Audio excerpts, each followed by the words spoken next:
ओम साई राम जी कहते हैं कि बाबा अपने भक्तों के साथ आए दिन कुछ ना कुछ करिश्मे करते हैं। तो मैं बाबा से यही कहती हूँ कि बाबा किस तरह से अपने भक्तों के साथ लीलाएं करते हैं। जैसे मेरे साथ बाबा ने लीला की, वैसे आप सभी भक्तों के साथ करते हैं, लेकिन मेरे साथ तो ऐसी ऐसी लीलाएं करते हैं कि पूरी जिंदगी खत्म हो जाएगी, लेकिन बाबा की लीला कम नहीं होंगी।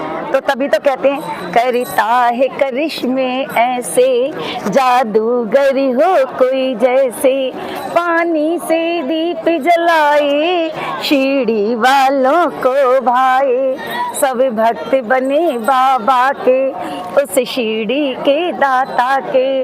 वो नीम तले आ बैठा और मंद मंद मुस्काया, जयकारों के नारे गूंजे हवाओं में, आ बैठा वो नीम की ठंडी छाओ में। वो जिसको हाथ लगाए उसका हर दुख मिट जाए, वो दे दे जिसे बबूती हर खुशी उसे मिल जाए।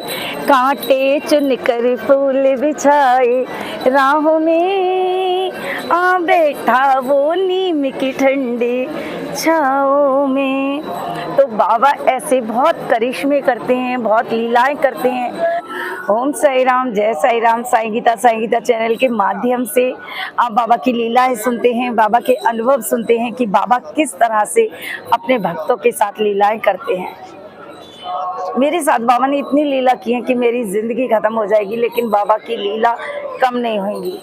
निरंतर बाबा अपने भक्तों के साथ लीला करते हैं, वैसे ही मेरे साथ बाबा पल पल लीलाएं करते हैं। आज मैं आपके सामने एक ऐसा अनुभव लेके आई हूँ कि बाबा ने किस तरह से मेरे साथ लीला करी। अभी 3 महीने पहले की बात है, मैं शिरडी आई थी बाबा के पास। तो मतलब मेरी आदत है कि जब आरती होती है तो मैं ज़्यादातर द्वारका माई से लेती हूँ या समाधि मंदिर से लेती हूँ। तो मैंने क्या किया कि उस दिन थोड़ा सा मैं लेट हो गई, तो मैं द्वारका माई में अंदर आरती नहीं ले पाई। और मैंने सोचा कि आज तो बाबा आपकी आरती रह गई, ना तो मैं समाधि मंदिर में जा पाई और ना मैं द्वारका माई में जाई। तो आप ऐसा करना कि जो रात की सेज आरती है वो किसी भी तरह मुझे द्वारका माई में करवा देना, क्योंकि VIP पास तो मैंने लिया नहीं, कभी VIP से किया नहीं। तो बाकी बाबा आप जानते हो, लेकिन द्वारका माई से मुझे जरूर दर्शन कराना। तो बाबा ने क्या किया, एक 18 साल का लड़का आता है और मेरे से पूछता है, दीदी क्या आप बाबा के दर्शन करने जाओगे? मैंने कहा बाबा के दर्शन, हाँ मैं दर्शन जाऊंगी। कि नहीं दीदी, आपने बाबा की आरती करनी है, सेज आरती करनी है। मेरे पास एक टिकट है जो 600 रुपए की वाली है, लेकिन मैं चाहता हूँ आप उस टिकट से जाएं और आप ये टिकट लेके जल्दी जल्दी जाओ, बस आरती का समय होने वाला है। मैं सोच रही कि हजारों लोग वहाँ शिरडी में बैठे हैं, किसी को उन्होंने टिकट नहीं दी। कहते हैं ना, जैसा भाव रहा जिन जन का वैसा रूप हुआ मेरे मन का।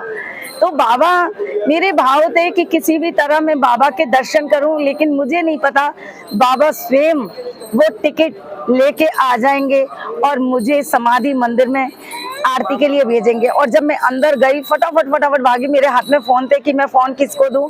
लेकिन मैंने क्या किया, एक द्वारका माई पे दीदी की दुकान खुली हुई है, मैंने फटाफट वहां पर वो फोन रखा। मैंने कहा भैया अगर आपकी 10 बजे तक दुकान खुली है, क्योंकि अगर मैं वहां जाती फोन जमा वगैरह करवाने या अपने होटल में तो टाइम लग जाता। मैंने फटाफट वहां रखा और जब मैं गई तो मेरे से 2-3 लोग आगे खड़े हुए थे, मेरे आंखों से नीर बह रहा था और मैं बिल्कुल बाबा के समक्ष खड़ी हुई थी और बाबा से कह रही थी कि बाबा ये कैसी लीला है, मैंने तो सिर्फ आपसे कहा था कि मुझे अंदर से आरती करा देना द्वारका माई से, लेकिन आपने मुझे टिकट भेजी, वो भी ना पैसा, ना कोई जानने वाला, ना कोई पहचानने वाला।